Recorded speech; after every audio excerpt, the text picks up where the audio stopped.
Man brings professional clown to his own firing meeting.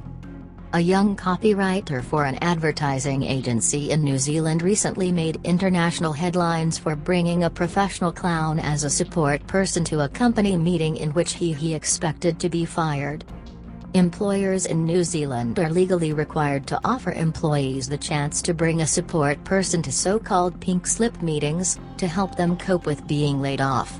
But while most people opt to bring a close friend or a family member, one young copywriter decided to bring a professional clown. Upon receiving an email from management regarding a discussion of his role in the company, and the mention of a support person, Josh Thompson expected the worst, so he prepared for it. Only instead of asking someone close to accompany him, Thompson spent $200 to hire a professional clown.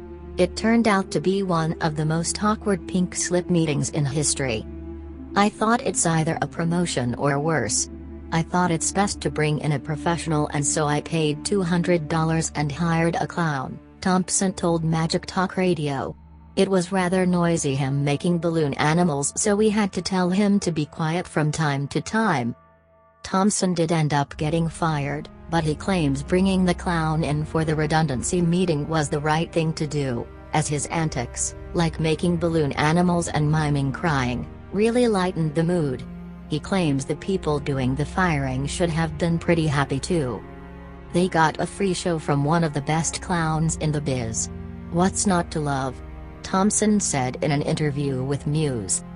FCB New Zealand, the ad agency that fired Josh Thompson back in April, has a policy of not commenting on individual employment matters, but in an email to the New Zealand Herald titled Coulrophobia, the fear of clowns, a spokesperson for the company said this was among the weirdest stories she had ever been contacted about.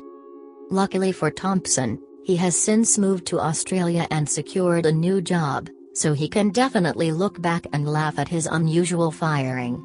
He's also an aspiring comedian, and this attention he's been getting over his original stunt is also helping his backup career.